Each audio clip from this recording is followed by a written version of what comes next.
Vendredi 3 septembre 2021, vous êtes dans le 13h à la une de l'actualité. Le gouvernement ivoirien et le Programme alimentaire mondial ont lancé hier une consultation virtuelle de haut niveau sur l'enrichissement des aliments en Afrique. La rencontre s'est tenue au CERFAM, ici à Cocody, en présence du ministre de la Santé, Pierre Demba, et du secrétaire général de la présidence de la République, Abdourahmane Cissé. En Côte d'Ivoire, une bonne frange de la population dénonce les prix excessifs des médicaments. Dans ce journal, vous pourrez suivre un reportage exceptionnel d'Ami Sissoko sur le business du prix des médicaments. Elle a pu remonter tout le circuit d'approvisionnement. À suivre donc dans 5 minutes environ. Au Sénégal, une coalition de l'opposition qui regroupe a été officiellement lancée hier jeudi 2 septembre. En ligne de mire, les élections locales de janvier prochain, mais le PDS d'Abdoulaye Wade s'est d'ores et déjà démarqué de cette nouvelle alliance. Nous irons au Sénégal en toute fin de journal. Le CERFAM, entendez Centre d'excellence régional contre la faim et la malnutrition, a abrité hier une rencontre de haut niveau, une consultation virtuelle de haut niveau donc, sur l'enrichissement des aliments en Afrique, lancée par la Côte d'Ivoire et le PAM, le Programme alimentaire mondial. Elle s'est faite en présence du ministre de la Santé et du secrétaire général de la présidence de la République. Le témoignage de Grace Kando. Rencontre virtuelle de haut niveau sur l'enrichissement des aliments en Afrique au Centre d'excellence régional contre la faim et la malnutrition. Sont concernés plus de 400 acteurs des secteurs de la santé, de l'agriculture, du commerce, de l'industrie, de l'éducation et de la nutrition. La Côte d'Ivoire a adopté depuis les années 1990 la stratégie d'iodation universelle du sel. Aujourd'hui, nous consommons du sel qui est enrichi en iode. Personne ne le sait, puisqu'on n'a pas changé vos habitudes alimentaires. Vous prenez le sel, vous assaisonnez. Mais vous avez vu autour de vous, le goût a été énormément réduit. C'est un peu ces stratégies. Elles sont moins coûteuses, elles sont prometteuses et ont des bons résultats. Et en Côte d'Ivoire, le PAM est en train de faire des études pour voir la fortification du riz, parce que le riz, c'est un aliment de base et ce serait très important de l'enrichir avec de micronutriments, parce que ça fait une grande différence dans la santé des citoyens en Côte d'Ivoire. Cette concertation de haut niveau sur l'enrichissement des aliments se veut une opportunité d'échange et de partage d'expériences en vue d'éliminer la malnutrition sous toutes ses formes. Aujourd'hui, il y a une bonne frange des populations qui souffrent de malnutrition, notamment la vitamine A, l'iode, le fer, qui sont donc les éléments essentiels donc, pour la bonne santé des populations. La faim, ce n'est pas seulement le manque d'aliments, mais c'est également donc, avoir un repas équilibré avec les sels minéraux, les vitamines nécessaires pour avoir une bonne croissance et être en bonne santé. Le ministre, secrétaire général de la présidence de la République, au cours de cette rencontre de haut niveau, a fait le point des actions menées par le gouvernement ivoirien en matière de lutte contre la malnutrition et la faim. Le président Alassane Ouattara, champion de l'Union africaine pour le suivi de la mise en œuvre de l'agenda 2063, a fait de la lutte contre la faim et de la malnutrition une priorité dans son agenda national, mais aussi régional et continental. Ainsi, le CERFAM a été créé en 2019 et la Côte d'Ivoire lui apporte un soutien financier annuel. En outre, la Côte d'Ivoire conduit le processus d'endossement par l'Union africaine de ce centre, ainsi que l'inscription de la nutrition au prochain sommet de l'UA, afin de déclarer 2022 comme année de la nutrition. Éliminer la faim et la malnutrition à l'horizon 2030 est une priorité et une nécessité pour l'ensemble de nos pays. Et nous ne devons pas perdre ce combat. Pour le ministre Abdourahmane Cissé, une attention particulière doit être portée sur les femmes enceintes et la petite enfance pendant les 1000 premiers jours de la vie par la promotion de l'allaitement maternel. C'était un reportage de Grace Kando du service Société et de la rédaction de RTI 1. Une rédaction mobilisée pour la sensibilisation sur l'application des gestes barrières, ces gestes qui sont un rempart à l'avancée du monstre Covid-19.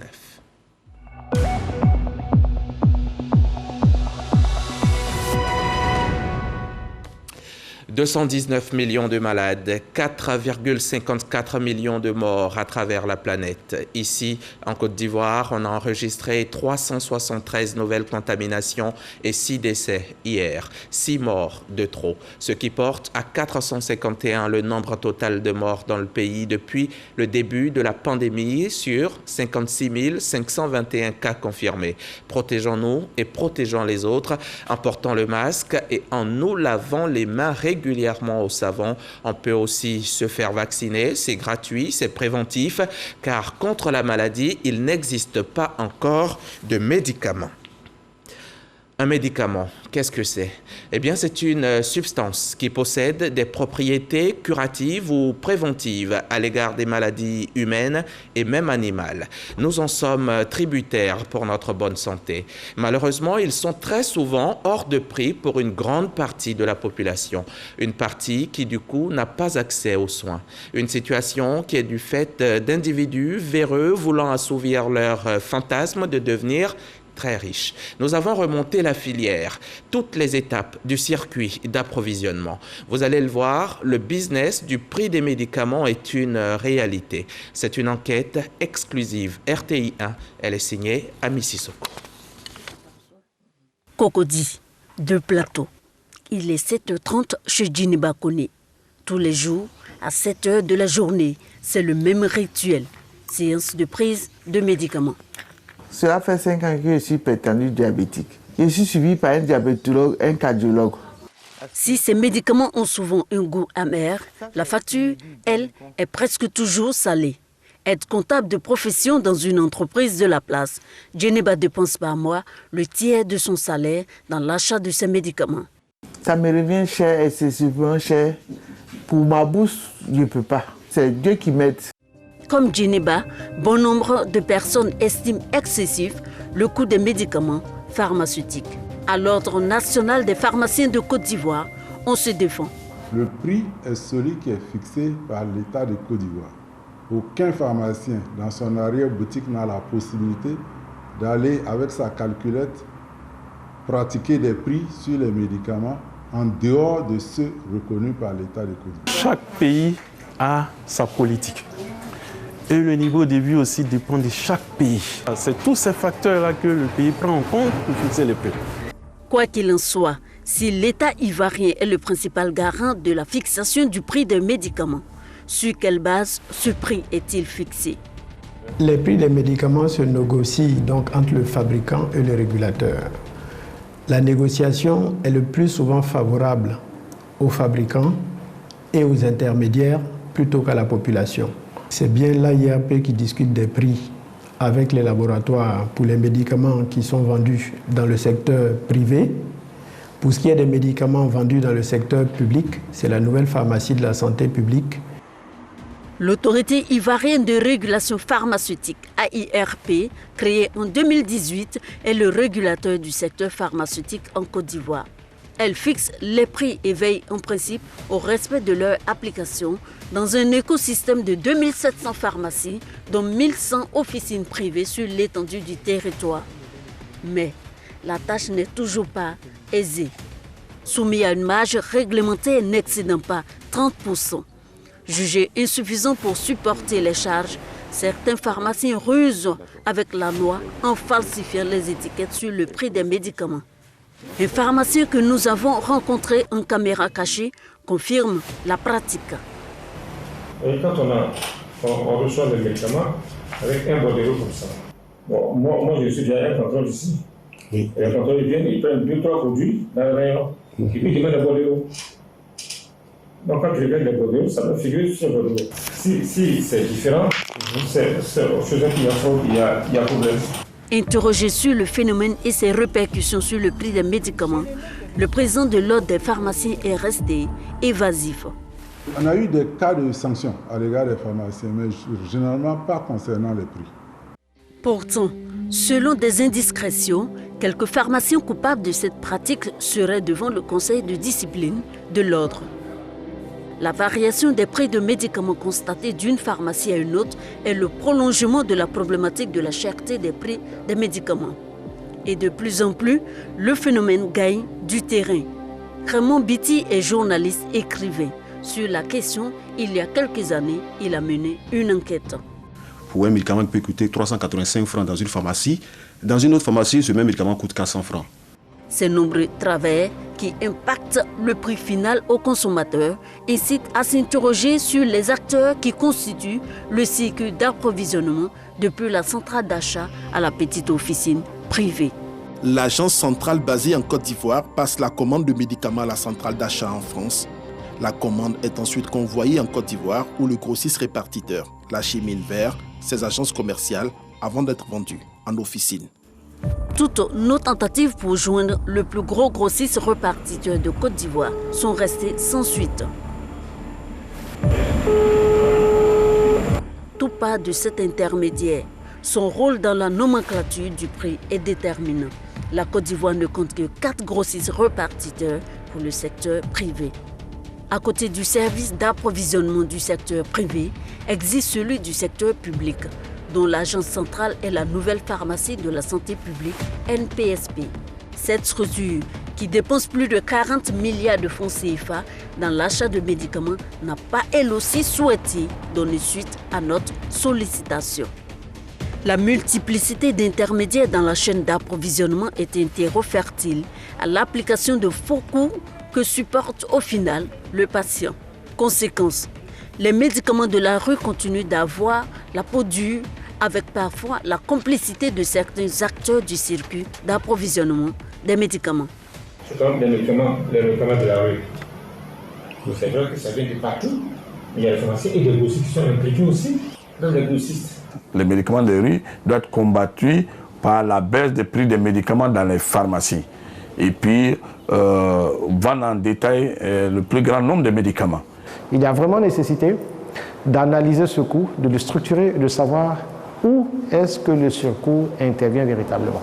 Au village technologique de Grand Bassam, l'ultime solution pour soulager les populations reste l'accélération du potentiel industriel du secteur pharmaceutique en Côte d'Ivoire, car l'industrie locale ne couvre que 6% des besoins.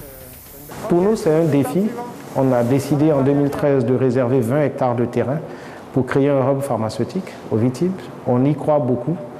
Pour l'heure, les patients économiquement faibles comme Djeneba devront prendre leur mal en patience, en espérant voir le parc industriel du secteur pharmaceutique s'agrandir en vue de faire baisser le coût des médicaments. Le business du prix des médicaments, un document signé Ami Sissoko. Il est à revoir quand vous le voulez sur toutes nos plateformes digitales. Je vous emmène à présent à Bouaké, dans le Gbeke. Le ministre de l'Enseignement technique, de la formation professionnelle et de l'apprentissage s'y est rendu dans le cadre des préparatifs de la rentrée scolaire 2021-2022. Kofi N'Guessan a pu visiter quelques établissements avant d'échanger avec ses collaborateurs afin de s'enquérir des réalités sur place. On en sait plus avec Kader Sogodogo, RTI Bouaké. Première sortie à l'intérieur du pays pour Dr Kofi N'Guessan en sa qualité de ministre de l'Enseignement technique, de la formation professionnelle et de l'apprentissage. Une mission à Bouaké et dans le Gbeke pour un état des lieux et surtout rencontrer ses collaborateurs qui y exercent.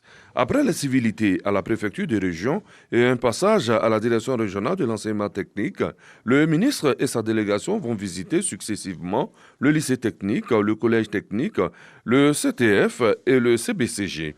Un état des lieux satisfaisant dans l'ensemble. Nous avons été surpris par la qualité des établissements et surtout aussi par les résultats que les écoles ont obtenus durant l'année 2020-2021. Donc je tiens vraiment à féliciter les directeurs de ces écoles, les enseignants et les élèves pour l'assiduité au cours, pour les brillants résultats obtenus. Mais il y a quelques difficultés tout de même, parce que nous sommes dans un secteur de formation technique. Il y a des plateaux techniques à mettre à jour des équipements à avoir. Et je pense que les efforts porteront sur l'acquisition de tous ces matériels. À chaque étape, des rencontres ont lieu avec les personnels. Dr Kofi Nguessan est dans son environnement. Le ministre a une vision.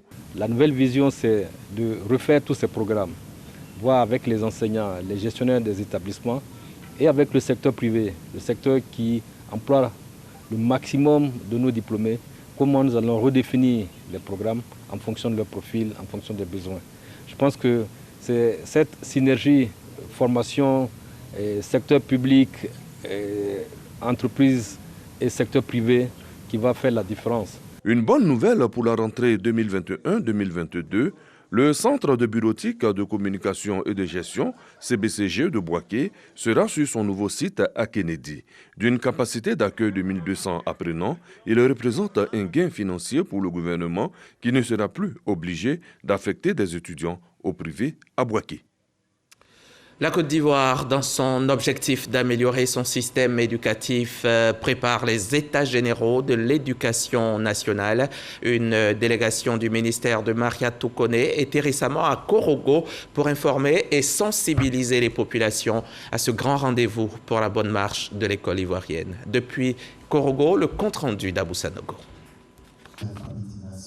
Impliquer les membres de la communauté éducative et les populations dans le processus d'amélioration de l'école ivoirienne. Le sujet est au cœur de cette réunion entre la délégation du ministère de l'Éducation nationale et de l'alphabétisation et les autorités administratives, les leaders communautaires et la société civile de la région du Poro.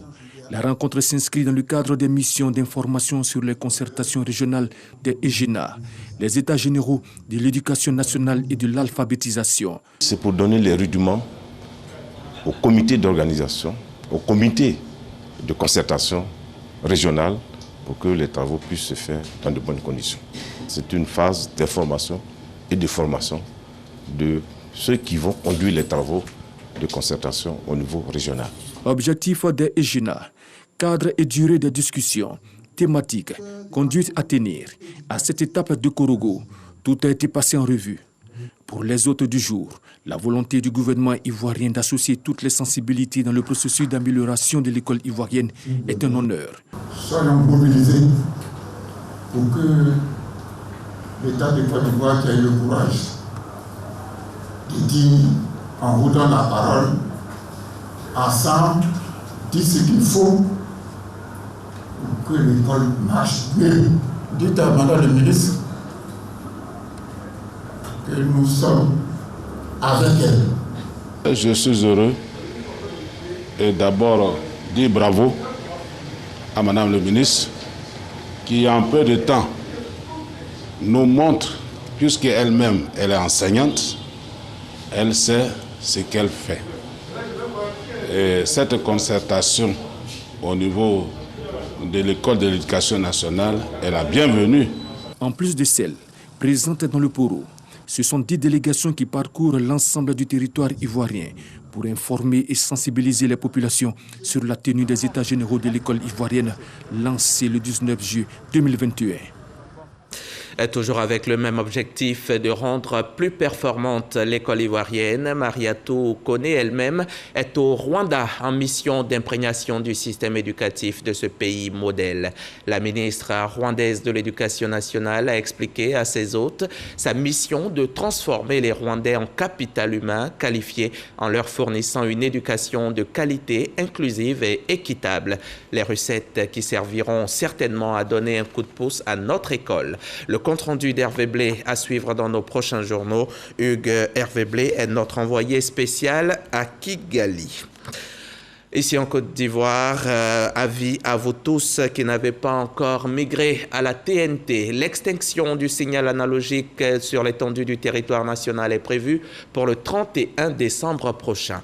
Mais avant cette date, IDT, la société ivoirienne de télédiffusion, intensifie la sensibilisation.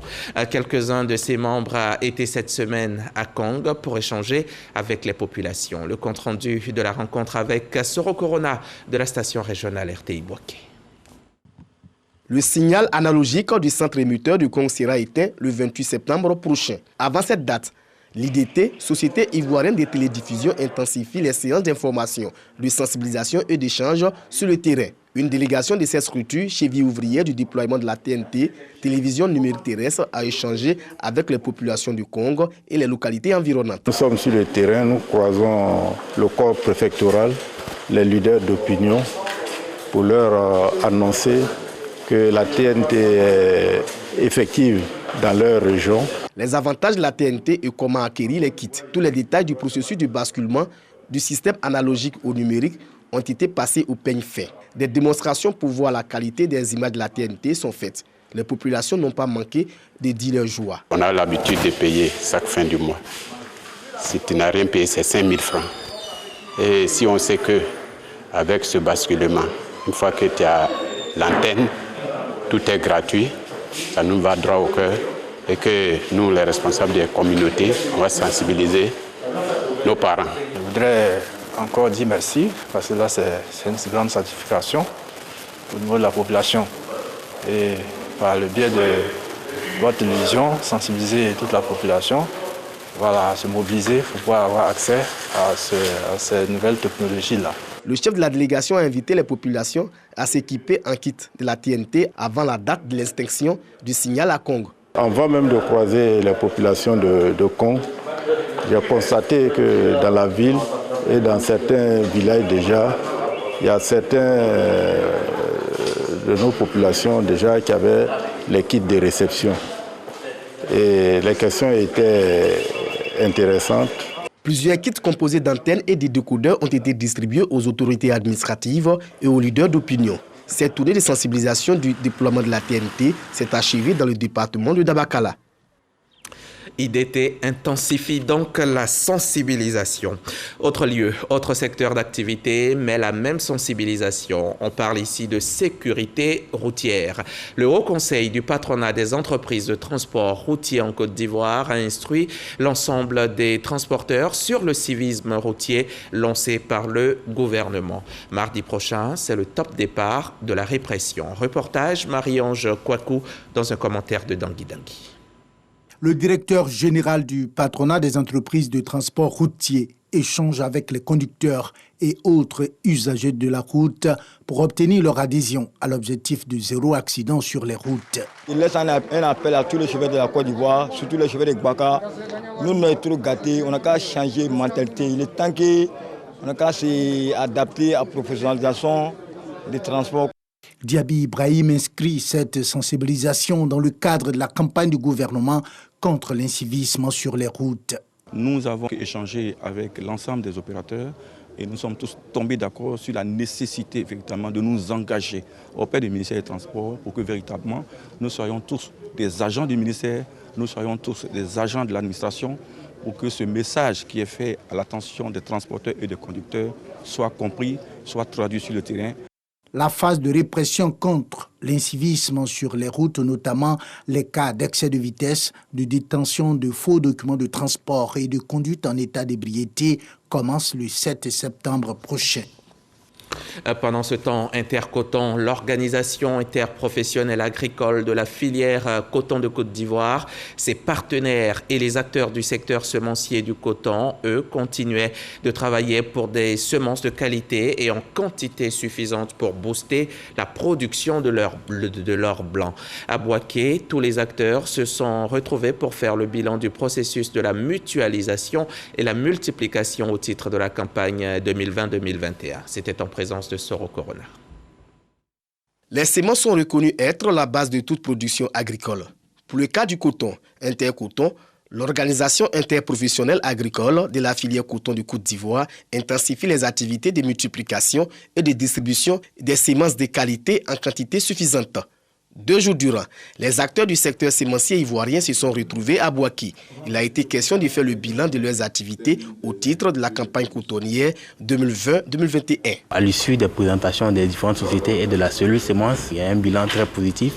On voit une évolution de la qualité des semences qui a été mise en place des producteurs et ça s'est démontré par les témoignages des producteurs qui étaient présents à cet atelier. Depuis que le processus de mutualisation de la semence a été mis en place, nous avons des semences maintenant plus performantes qui permet quand même aux producteurs d'avoir des meilleurs rendements. Depuis 2017, les recherches pour la production de semences de coton de qualité ont donné des résultats probants.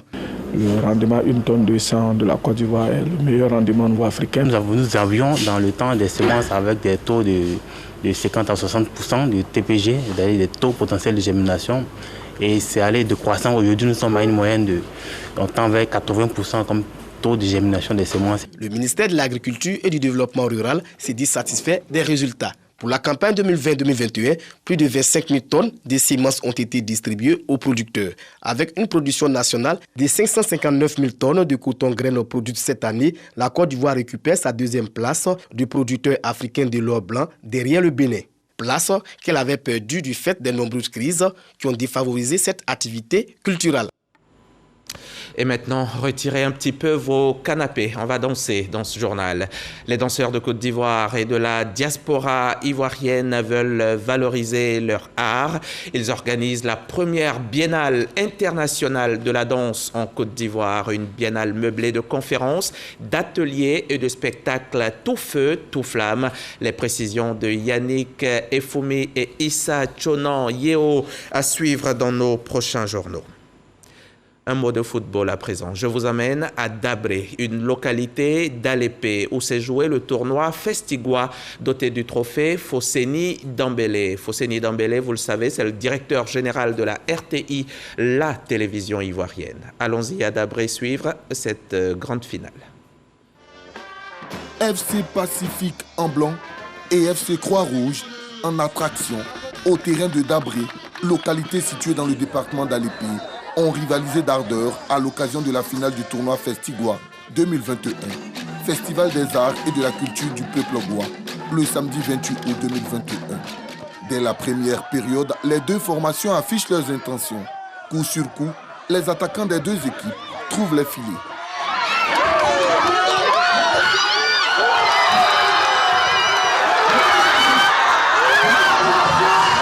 À la reprise, la rencontre est de plus en plus rythmée, mais le score n'évolue pas. À la séance des tirs au but, Croix-Rouge s'impose 5-4 et s'adjuge le trophée Fosseni Dembélé à la grande joie des supporters. Du 21 au 29 août 2021, Dabré a vibré au rythme des festivités alliant culture et sport. Hospitaliers et travailleurs, le peuple goua, par ce festival, entend faire la promotion de son riche et vaste patrimoine. Et tout à l'heure à 13h, vous aurez le match Côte d'Ivoire-Mozambique comptant pour les éliminatoires de la Coupe du Monde. C'est nulle part ailleurs. Restez sur RTI 1. Une grande coalition de l'opposition, vous allez le voir en images, qui regroupe notamment le PASTEF d'Ousmane Sonko, Taksaou Sénégal de l'ancien maire de Dakar Khalifou Sall, ou encore le Parti de l'Unité et du Rassemblement a été officiellement lancé hier jeudi 2 septembre en ligne de mire les élections locales de janvier prochain, mais le PDS d'Abdoulaye Wade s'est d'ores et déjà démarqué de cette nouvelle alliance. Le Texas offre $10 000 à qui dénonce un avortement. La loi permet à chacun d'attaquer toutes les personnes impliquées dans un avortement, désormais illégal après 6 semaines de grossesse. Ce dispositif de la nouvelle loi contre l'avortement peut concerner le chauffeur de taxi qui conduit la femme enceinte dans une clinique, l'ami qui lui conseille un médecin ou encore toute association qui vient en aide financièrement à la personne qui souhaite avorter. Pour l'association féministe, c'est la porte ouverte à des procès sans fin. Elles étaient des dizaines, vêtues de longues robes islamiques noires, les cheveux couverts par un voile et un masque médical cachant la moitié de leur visage. Ces femmes afghanes ont manifesté hier jeudi à Herat, dans l'ouest de l'Afghanistan, 19 jours seulement après la prise du pouvoir par les talibans. Les manifestantes ont voulu appeler au respect des droits des femmes alors que le gouvernement doit être dévoilé dans les prochaines heures. Ainsi prend fin ce journal. Merci de l'avoir suivi. Toutes nos excuses pour les petits désagréments. Un très bon vendredi chez vous, dans la pleine santé. Et je reviens vendredi prochain à 13h.